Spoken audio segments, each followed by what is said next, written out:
alat yang digunakan dalam perawatan lukanya. Tadi ya diingat bahwa lukanya ini sudah masuk ke dalam, sudah ada lubang sehingga harus di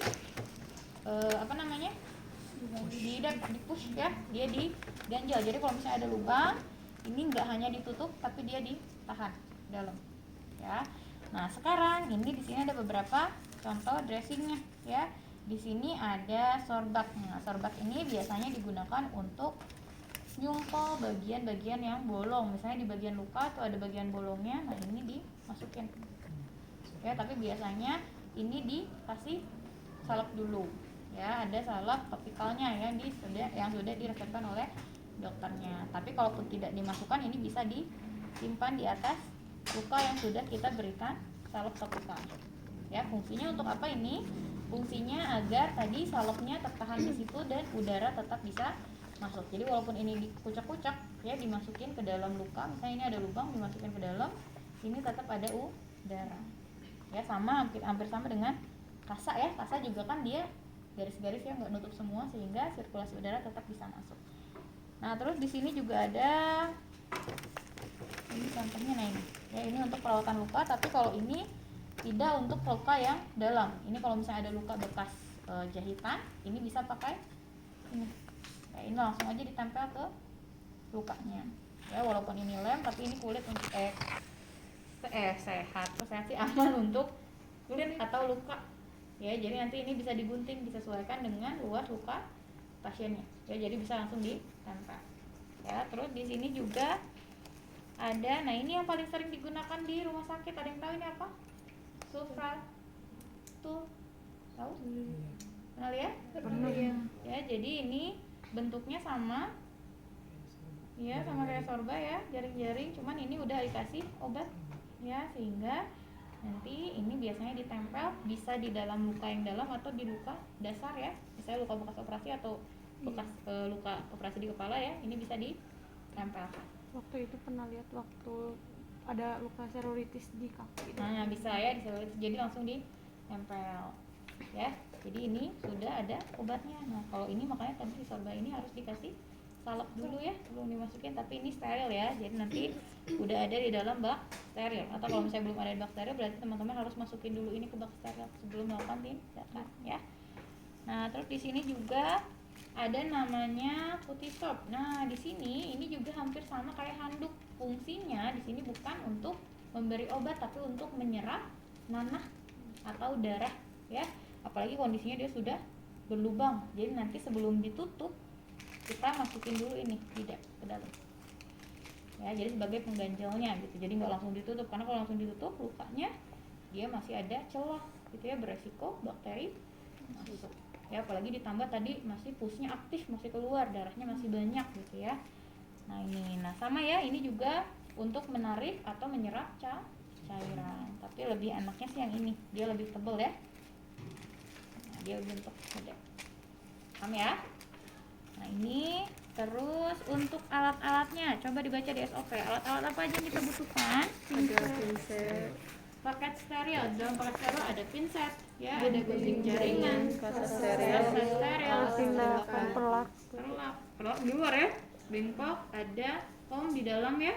Nah itu yang ada di dalam bak steril. Nah, sekarang kita mulai aplikasikan ke pasien ya. Pertama seperti biasa kita lakukan orientasi, mulai dari perkenalan perawat, terus kita tanya identitas pasien. Nah kalau misalnya sudah ditanya identitas pasien, kita validasi dan kita tanya keluhan pasien ya. Kalau misalnya sudah, baru kita jelaskan apa yang akan kita lakukan pada pasien, tindakan apa yang akan kita lakukan. Kalau misalnya sudah setuju, pasien sudah oke, berarti kita siapkan lingkungan ya, tutup tirainya ya, cahayanya diatur, jangan terlalu terang, jangan terlalu gelap.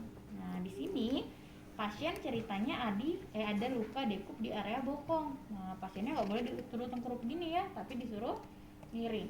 Nah makanya kalau misalnya ada pasien di area punggung atau bokong, biasanya kita butuh asisten atau teman untuk kolaborasi melakukan perawatan luka, nggak bisa sendiri ya. Jadi di sini ceritanya pasiennya sudah kita bilang ya, kita ceritakan tindakan apa yang kita lakukan, dan nanti kita minta pasiennya untuk miring. Oke. Kalau sudah semuanya, pasien sudah, lingkungan sudah, alat juga tadi sudah, baru kita persiapan diri ya. Yang pertama sini ada cuci tangan. Sel, cuci tangan berapa langkah? Boleh diperagakan? Boleh kan? Ayo, coba. Ayo. Boleh. Sok. Wah, aku juga mulai lupa. Yo, barengan semua tangan. Baru kita siapkan diri tadi. Pakai Darah. Ya, apalagi ini lukanya luka kronis. Biasanya kalau di rumah sakit, kalau misalnya di kaki itu agak diangkat, di bawahnya itu disimpan baskom. Ya, baskom ini fungsinya untuk apa? Untuk menampung cairan ketika diguyur sama NaCl. Ya. Ini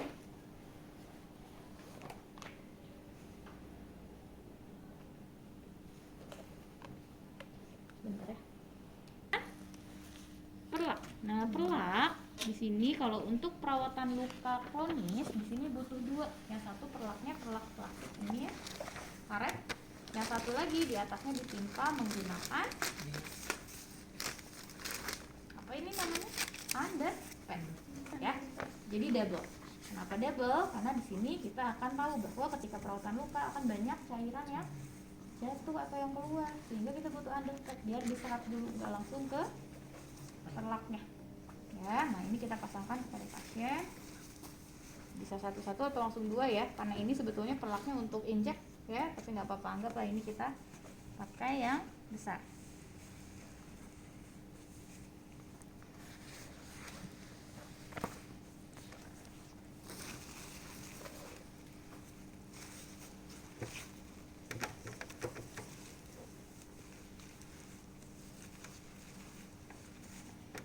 Ibu ikut ya, bentar.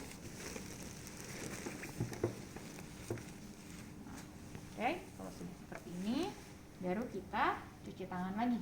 Ya, tadi karena kita sudah megang perlak dan megang pakai cuci tangan lagi, nama apa? Baru pakai spoon bersih. Ya. Nah, di sini ingat ya, kalau sudah pakai sarung tangan bersih, berarti teman-teman tidak boleh memegang area yang ada di dalam bak steril.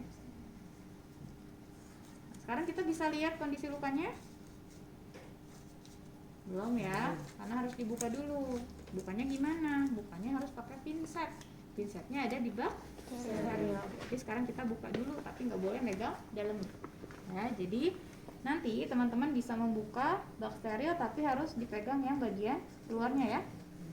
Jangan pegang bagian dalam.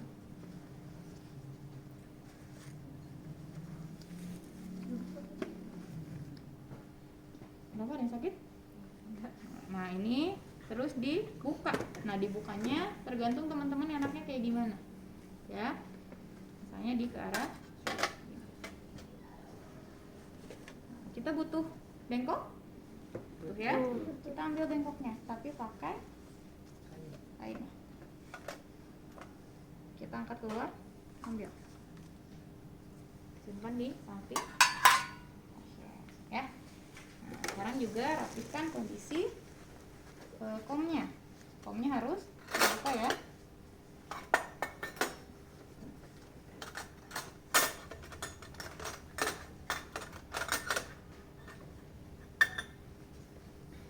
Dan kita ambil satu pinset.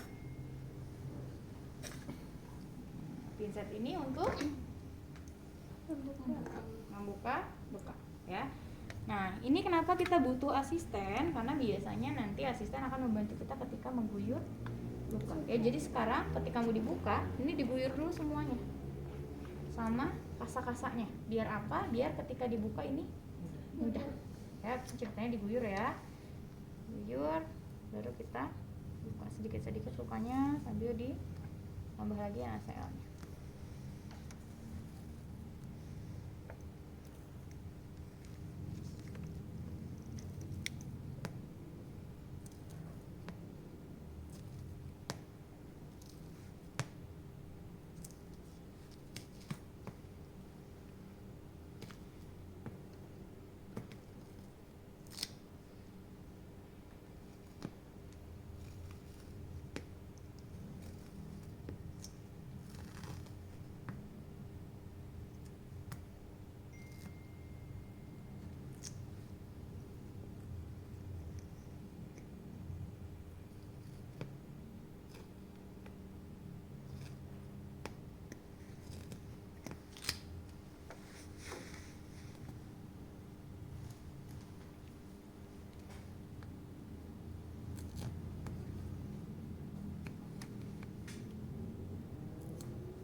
ini di dalam ada itu ya, tarik ya. Ini tadi ada, nah, ya, kurang lebih seperti ini. Nah ini yang harus teman-teman kaji. Apa aja yang harus dikaji dari luka? Kondisi luka, lebar, kedalaman. Nah, lukanya, lebarnya, kedalamannya. Di sini ada penggaris, tapi sebetulnya penggarisnya ada penggaris khusus ya. Penggaris khusus untuk melihat, ini kita buang aja. Penggaris khusus untuk melihat diameter dari lukanya, ya. Ini kalau misalnya mengukur nggak boleh ditempel gini ya. Dari sini aja kira-kira berapa senti, ya diameternya dan kedalamannya. Tapi kalau misalnya untuk kedalaman, ini harus pakai steril ya, pakai penggaris yang khusus ada untuk melihat kedalaman luka. Ya, untuk apa kita identifikasi luka? Untuk kita sesuaikan dengan nanti kasa yang harus kita siapkan, ya kasanya. Terus apalagi betadin, butuh nggak betadin? Sebetulnya kalau di rumah sakit kan betadin sudah tidak boleh digunakan ya, bukan tidak boleh, tidak digunakan, karena ternyata katanya bisa menghambat penyembuhan luka. Tapi kalau ada kiranya ternyata ada luka nih yang memang sulit sembuh dan dia masif pendarahannya, nanti bisa kita sedikit oleskan betadin menggunakan lidi cotton, ya sedikit saja, nggak diguyur. Nah sekarang kalau sudah dibuka, kita identifikasi, baru kita guyur lagi, nggak apa-apa ya. diguyur lagi lukanya ya, semuanya sampai si luka yang masuk ke dalam itu dia terpenuhi oleh NaCl. Nah nanti kan dia akan keluar sendiri cairannya beserta dengan gumpalan-gumpalan nanah atau darah yang tersisa. Kenapa sih harus diguyur dulu? Kenapa harus diguyur? Karena untuk memudahkan kita ketika membersihkan, nggak terlalu kotor. Ya kita guyur dulu biar keluar dulu tuh si kotoran-kotoran yang ada di situ. Paham ya? Oke, kalau misalnya sudah diguyur, sudah selesai. Nah sekarang teman-teman harus ingat, nanti kalau sudah pakai sarung tangan steril, tangan teman-teman nggak bisa main kemana-mana ya. Jadi sekarang foamnya teman-teman isi dengan NaCl ya. Ingat kalau pakai ngasih NaCl ke dalam, ini nggak boleh terlalu dekat dan nggak boleh nempel ya. Jadi dari jauh.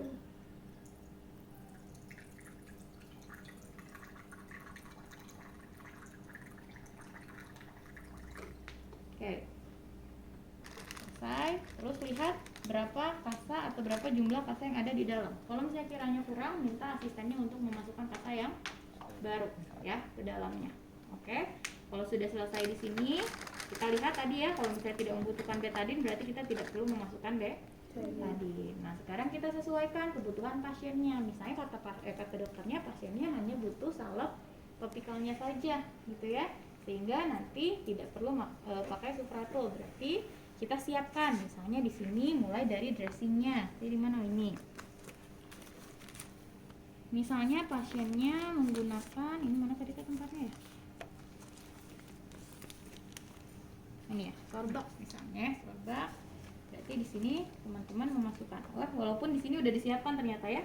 Tapi kalau belum disiapkan, berarti teman-teman buka di luar, nanti dimasukin ke dalam ya, dimasukin, ini dibuang, terus masukin lagi.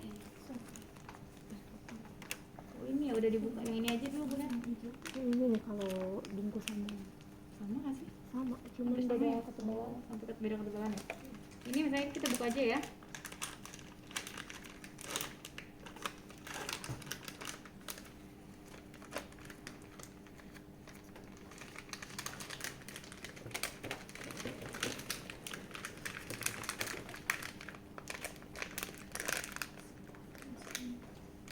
Ya, dimasukin. Sudah selesai, dimasukin semuanya. Sudah ya, ditambah salep topikalnya. Jangan lupa. Di sini ada salep topikal. Ya, kalau misalnya nanti teman-teman takutnya nggak ada asisten atau misalnya sendiri ya, nggak ada yang bantuin, berarti harus siapkan salep topikalnya, simpan di kasa sedikit aja. Ya, dikira-kira dengan luas lukanya. Sesuaikan dengan luas luka yang udah teman-teman kaji. Dia bisa disimpan di kasa. Nah, kalau sudah disimpan, baru teman-teman boleh menggunakan sarung tangan bersih steril ya. Oh ya, tadi ini juga bisa sekalian nanti digunting ya untuk penutupnya. Ini bisa kita lepas.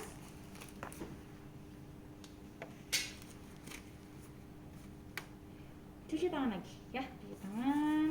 Nah, cuci tangan langsung menggunakan sarung tangan steril. Masih ingat cara pakai sarung tangan steril? Apa tekniknya? skin Skin to skin, love to love.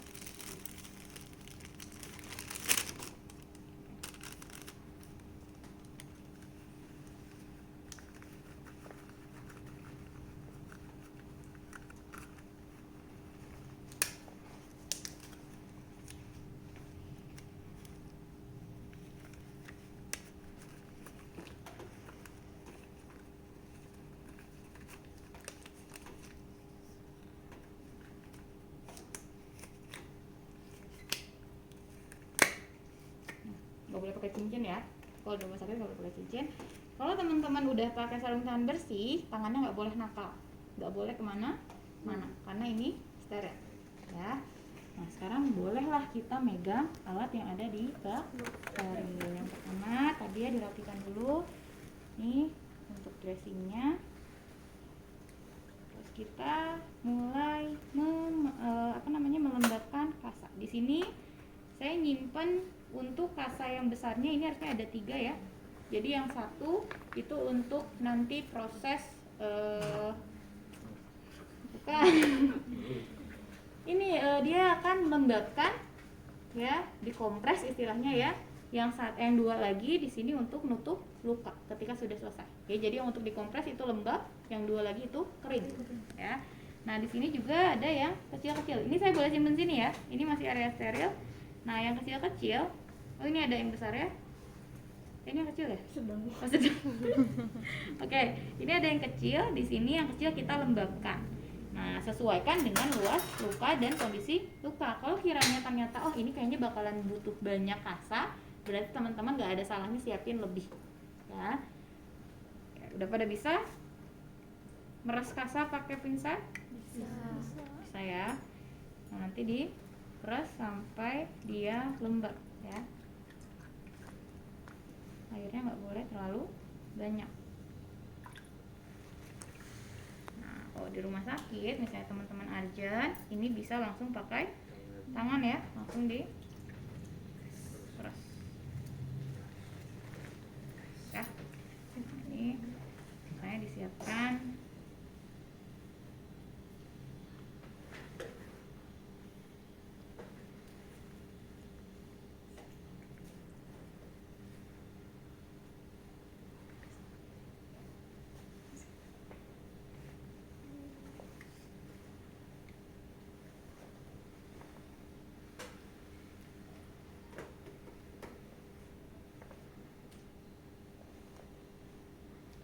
Nah, kalau misalnya sudah disiapkan, dilembabkan kasanya, tadi yang besar juga dilembabkan 1 ya. Nah, sekarang teman-teman naikin si pinsetnya. Untuk apa? Untuk mempermudah ketika nanti harus ngambil alat. Apalagi nanti di satu saat teman-teman tiba-tiba on gitu ya. Jadi di sini kita naikin untuk mempermudah.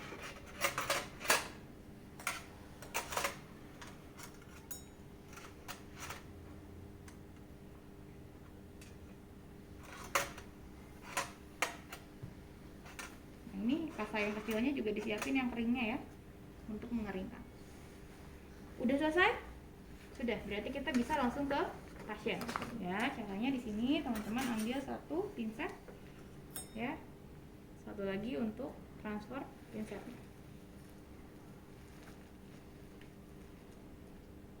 Nah, ingat ya, kalau misalnya untuk perawatan luka, pinset itu nggak boleh sampai nempel ke area kulit pasien ya. Resikonya tadi bisa jadi nambah luka, sehingga pinset ini harus ada di dalam kasa ya. Kalau misalnya nggak kayak gini, misalnya teman-teman tadi ketika mindahin posisinya boleh diputar gini ya, jadi posisi pinset ada di dalam kasa ya. Kalau misalnya susah bu, berarti kayak tadi gini boleh. Misalnya tadi dari pinset itu ya, teman-teman jepit area tengahnya. Nah sekarang yang pertama yang harus teman-teman lakukan adalah menekan area luka. Fungsinya untuk apa? Tadi skala nyeri juga Skala nyeri oke. Terus menekan pushnya biar dia keluar. nah ya dia keluar. Buang. Terus ini kita megang ya.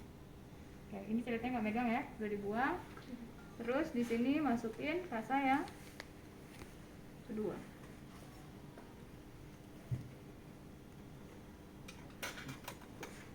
kedua ini dibersihkan. Tadi kan udah agak ditekan ya. Sekarang dibersihkan tapi sedikit ditekan. Kalau bersihin luka dari dalam keluar atau luar ke dalam? Dalam keluar ya. Jadi kita fokus di dalam dulu. Sambil ditekan sambil dibersihkan. Oke. Yang ketiga, apa kira-kira yang harus dibersihkan? Area keluarnya. Ya. Keluar di sini sambil dioleskan ya.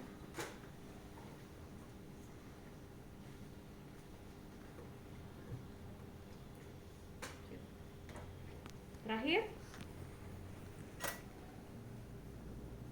kita bersihkan di area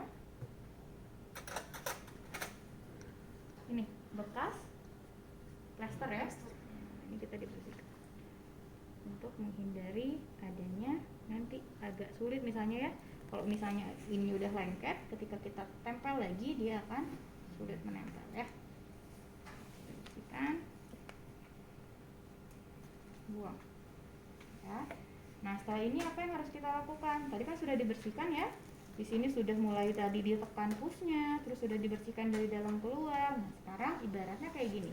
Kalau misalnya luka, dia sudah ditekan, sudah dipaksa pusnya untuk keluar ya, terus dibersihkan, dia akan sedikit ada kaget ya. Lukanya itu istilahnya dia panas, sehingga kita butuh kompres untuk menenangkan lukanya. Ibarat kalau teman-teman habis facial, kalau misalnya habis facial itu kan nyeri ya, maka dikasih masker biasanya untuk menenangkan wajah. Nah sama halnya dengan luka ya. Di sini kita ambil kasa yang besar tadi yang sudah dilembabkan ya. Nah di sini kita simpan di area lukanya. Berapa lama kita tunggu? 30 sampai 60 detik ya. Kita kompres lukanya. Kalau sudah dikompres, maka ini diangkat dan bisa kita buang ya. Ini kita buang ya, ganti. Oke, ini masih steril? Masih ya. Nah sekarang teman-teman bisa mengeringkan luka pasien. Tadi kan masih lembab ya, sekarang kita keringkan. Sebelum keringkan, sorry ada yang kelewat. Kita akan memotong jaringan-jaringan mati pada luka pasien ya. Kenapa harus dipotong? Biar tumbuh jaringan baru. Ada yang pernah ngelihat nekrotik jaringan? Ada yang hitam, ada yang putih ya. Dia ada biasanya di area pinggir-pinggir luka ya. Di sini nanti kita guntingin area nekrotiknya. Buang ya. Tadi ya, karena kalau misalnya dia nggak diambil, nggak akan tumbuh jaringan yang baru. Yang ada dia makin rusak ya, nekrotik ya. Dibuang. Oke, ini bisa kita buang ya. Nah sekarang teman-teman bisa mengeringkan lukanya. Tadi karena habis dilembabin ya, habis dikompres dan diambil jaringan matinya. Di situ sekarang harus kita keringkan dan juga kita bantu untuk mengambil sisa-sisa jaringan yang jatuh ke area luka.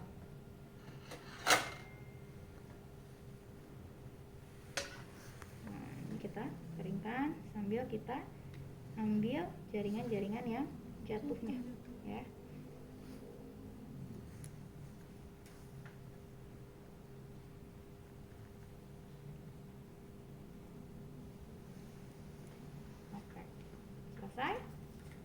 Selesai, kita buang satu. Ini kembali ke tadi resep dari dokternya, dia harus gimana? Apakah pakai yang tadi modern dressing yang sudah langsung ada salepnya, atau kita pakaikan manual salepnya? Kalau misalnya tadi kan katanya manual ya. Nah di sini kan salepnya sudah kita siapkan nih. Nah kita ambil salepnya ya. Yang tangan kanan berarti sini di on kan ya. Kita salepin di area luka pasien. Nah kalaupun on, tapi kan ini masih di area luka ya, karena lukanya tadi sudah kita bersihkan, tapi tetap nggak boleh masuk ke area bak steril. Nah sini kalau misalnya sudah disalepin, baru kita ambil. Nah Ini kita ambil, taruh di atas salep tadi.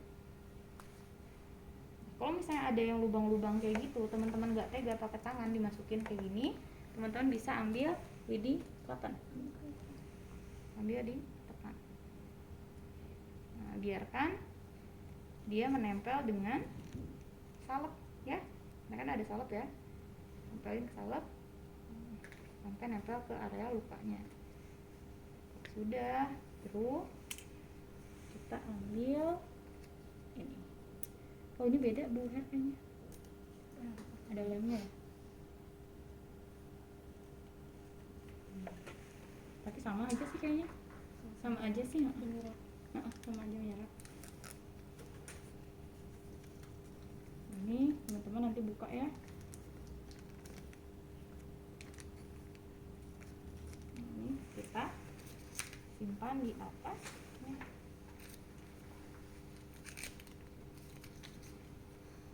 Tangan ini boleh pegang, boleh, karena sebetulnya dia nggak terlalu yang main kemana-mana gitu ya onnya, tapi dia tetap di area lukanya untuk merapikan. Kalau sudah selesai, baru kita tutup. Tutupnya pakai kasa lembab, kasa kering? Kering ya. Kita tutup di sini. 1, 2, harusnya ada 3, satu lagi yang besar. Ya, nutupin semuanya. Ya, kalau sudah tertutup semuanya, baru teman-teman boleh membuka handphone.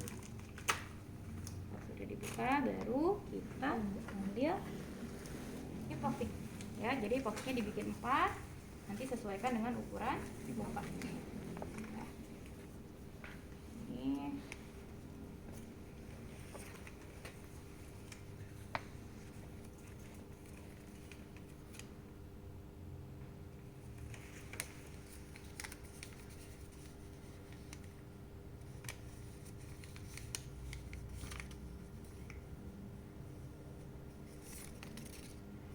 Nah, karena ini di area bokong, jadi nanti teman-teman harus ukur yang sebelah kirinya ya, jangan sampai pasien nutup anus pasien ya. Nanti pasiennya ada masalah di gastrointestinal, padahal anusnya ketutup sama hipofi ya. Terus hati-hati ya. Nah, terus di sini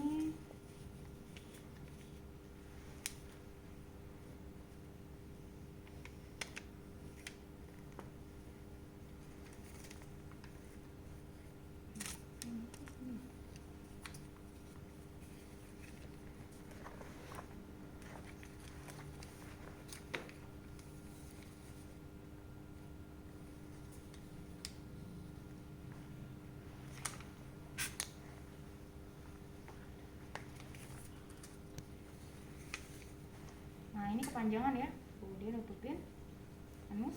Jadi kalau misalnya nggak mau dipotong dengan susah lagi, berarti teman-teman agak miringkan ya.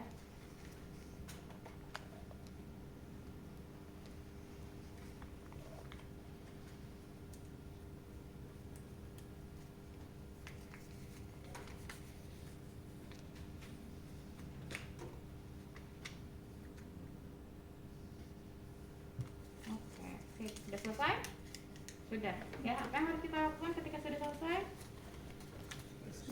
Bereskan alat, bereskan pasien ya, kembalikan ke posisi nyaman, tanyakan respon pasien. Kalau sudah respon pasiennya sudah oke, posisinya udah nyaman, baru kita dokumentasi dulu atau main bagaimana. Dokumentasi, sudah dokumentasi baru pamit ya. Paham ya? Ada yang mau ditanyakan dulu? Cukup?